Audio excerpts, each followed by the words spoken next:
Bonsoir à tous et merci de votre attention. Tout de suite les titres du journal. L'exploitation de sites aurifères sur la montagne d'Or au sud de Saint-Laurent lancerait l'ère de l'industrialisation du secteur en Guyane qui pour l'heure est artisanal. C'est un site qui porterait bien son nom si le grand potentiel d'un gisement aurifère qui a été découvert dans le sous-sol était confirmé. Il s'agit de la montagne d'Or au sud de Saint-Laurent-du-Maroni sur laquelle une société minière canadienne, la Columbus Gold, vient d'achever une longue campagne de forage. Tout laisse à penser que le gisement est colossal. La demande de permis d'exploitation sera déposée dans 2 ans, mais d'ores et déjà, les Canadiens mettent les bouchées doubles pour séduire les élus et les représentants de l'État. Claire Giraud et Élise Ramirez. Sur la piste du camp Citron, 4 hélicoptères privés, un écureuil, de la gendarmerie, un puma, de l'armée de l'air. Le dispositif est impressionnant pour déplacer au beau milieu de la forêt les 40 invités de la société Columbus Gold. Cette compagnie minière canadienne, cotée à la bourse de Toronto, est en pleine prospection dans l'ouest guyanais. Selon les mots du PDG, les premiers résultats sont très encourageants. C'est un gisement qui a un potentiel énorme. C'est un gisement qui vient jusqu'à la surface, qui peut être exploité à ciel ouvert. Il y a une rue. La rue a besoin d'être améliorée, mais c'est accessible. Alors, à ce moment, on voit qu'on va continuer d'explorer et voir si ça va être économique en 2017. Columbus Gold prospecte depuis 2011 sur le site de Polisnar, tout particulièrement au lieu-dit Montagne d'Or, à 125 km au sud de Saint-Laurent-du-Maroni. La campagne de forage s'est achevée en fin d'année dernière.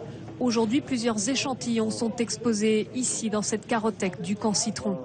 Des kilomètres de roches dont les résultats sont en cours d'exploitation. Donc les roches que vous voyez là ici. Ce qui nous intéresse le plus, bien sûr, c'est le pourcentage de sulfure.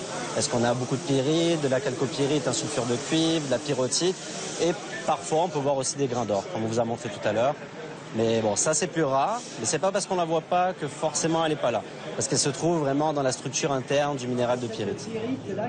Si les résultats sont confirmés par l'évaluation économique, la compagnie minière déposera une demande de permis d'exploitation à l'horizon 2017. Avant cela, le PDG travaille sa communication auprès des élus et des représentants de l'État. Il veut s'assurer que le cadre réglementaire français ne va pas contrarier les projets de sa compagnie. Et sur ce point, le préfet de Guyane paraît confiant. Nous travaillons sur ce projet à bas bruit depuis plus d'1 an et nous avons déjà donné à l'entreprise toutes les autorisations réglementaires qu'elle souhaitait. Nous travaillons aussi sur l'arrêté d'ouverture des travaux miniers et pour l'instant c'est un projet qui se présente extrêmement bien et c'est un projet structurant pour la Guyane. Si Columbus Gold obtient son permis d'exploitation, ce sera le début d'une ère industrielle pour le secteur minier de la Guyane. Jusqu'à présent, le territoire n'abrite que des petites unités artisanales.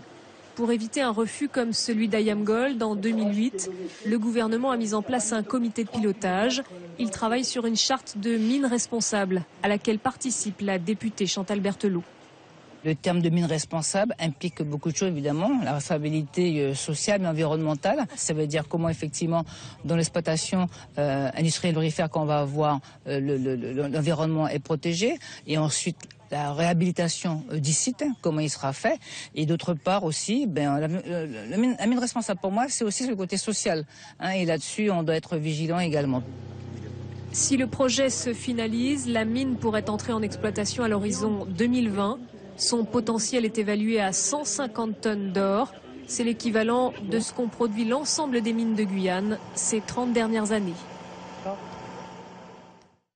Et pour faire fonctionner une mine de type industriel, les besoins en énergie sont pharaoniques. Ici, par exemple, la compagnie minière Columbus Gold devra produire l'équivalent du quart de la production énergétique de la Guyane. Christian Clodon, conseiller spécial du PDG de Columbus Gold, travaille sur ces questions d'énergie. On l'écoute au micro de Claire Giraud. Les autres sociétés minières, dans la plupart des cas, elles utilisent le gasoil, c'est-à-dire qu'elles produisent de l'électricité à partir du fioul ou du gasoil. Nous, on aimerait bien éviter ce scénario, c'est-à-dire faire en sorte qu'on puisse avoir éventuellement une réserve d'énergie à travers le stockage et l'utilisation de fioul ou de gasoil, mais que l'essentiel de l'utilisation qu'on fasse, ça soit à partir d'énergies renouvelables. Donc on peut concevoir un mix énergétique avec 80% de renouvelables et puis peut-être 20% de thermique normale pour sécuriser l'approvisionnement de la centrale. Là-dessus, vous allez imposer des conditions ou ce sera à la compagnie minière de trancher ?